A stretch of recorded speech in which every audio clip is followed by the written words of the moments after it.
Hi ma'am, good morning. I insang ama thongena ucharakpane leiwane khamen asinbane tawraga thongge ma'am. Mathang hapjarakkeko thau haijinkhare huji tejpata thadajarageko.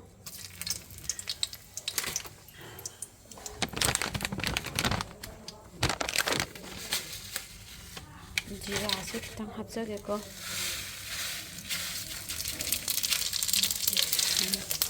Jira hapjinjare mai hita laithajage.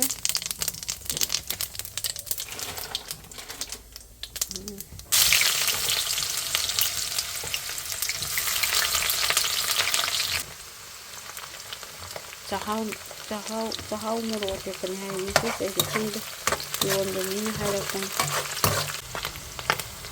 yumda sujaba machan phadigo maruga jiraga hak ngaure mutungda khamen asinba thadajage. Khamen asinba sidi khara munnaba ngauge pathanjare ni khoigane.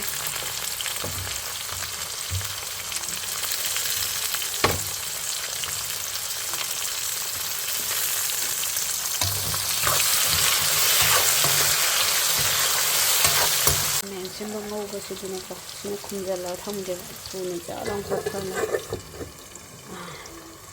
yare hangdoga yingjage.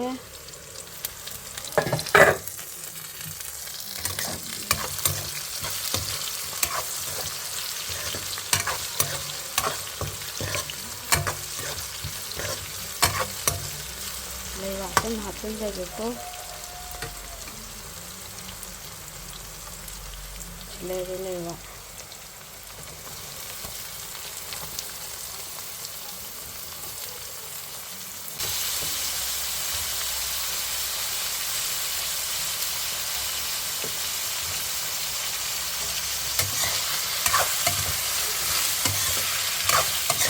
ikra hapjage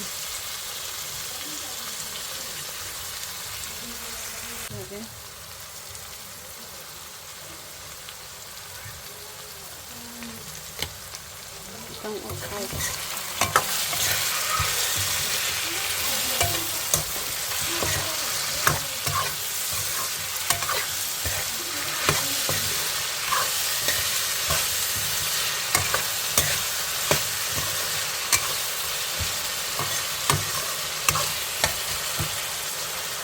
ngauge mailen tharaga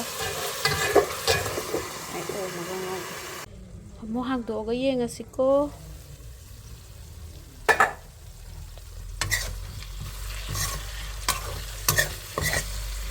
Mari khara munna ngauge hawte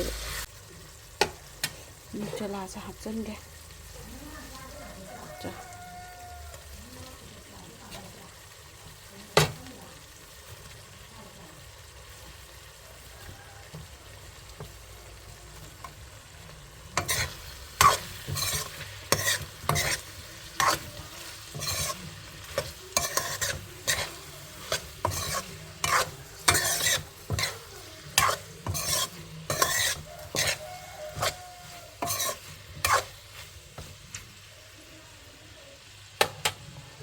khumjalaga ngauge mari khara kuina ngaudradina yade masi hapjanje ko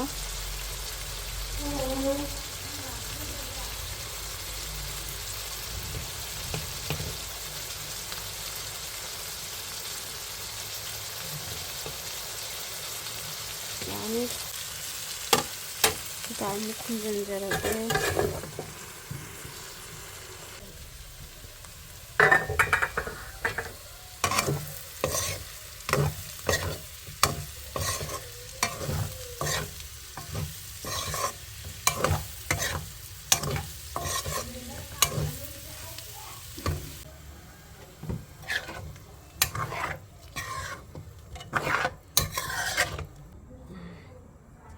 Sawhangi ko ma'am.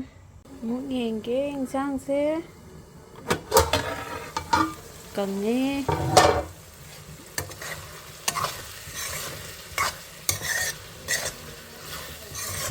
ꯏꯟꯁꯥꯡ ꯄꯨꯊꯣꯔꯛꯑꯦ ꯁꯣꯝꯗ ꯈꯥꯏꯗꯣꯛꯑꯦ ꯇꯦꯡꯀꯣꯠ ꯑꯃꯗ ꯑꯃꯨꯛ ꯈꯥꯏꯗꯣꯛꯀꯦ